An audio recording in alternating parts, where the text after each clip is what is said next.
In today's video, I'm going to teach you how to choose and configure the best Notion AI option for your task.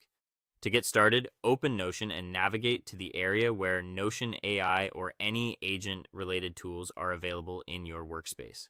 Depending on your version of Notion, this may appear in a sidebar, inside a page menu, or within workspace settings.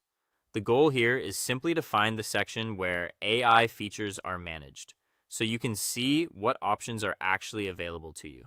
Once you're there, take a moment to review the AI settings in your workspace.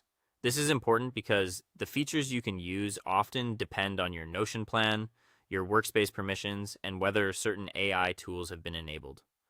Before making any changes, it helps to understand what controls are visible so you know how much flexibility you have. Next, look for settings related to models, agents, or instructions if your plan supports them.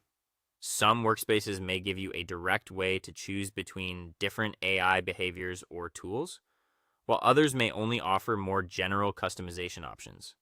If you do see a model, agent, or instruction field, read the labels carefully so you can understand what each option is intended for. In many cases, the best choice depends on whether your task is more focused on writing, summarizing, organizing information, or generating structured content.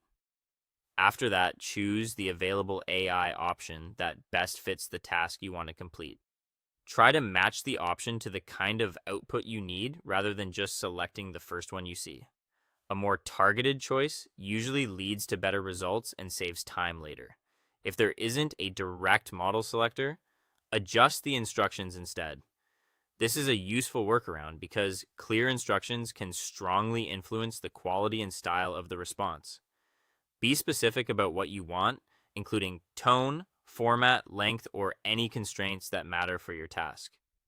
The clearer your direction, the easier it is for the AI to produce something useful on the first try. Once your settings or instructions are in place, test the AI with a small prompt. Keep the test simple and focused so you can quickly evaluate how well the AI understands your request. A short test is easier to review and makes it more obvious whether the setup is working. Finally, compare the output and refine your prompt or agent instructions if needed. If the result is too vague, too long, or off topic, make small adjustments and test again. This process helps you gradually improve the output until it aligns with exactly what you need.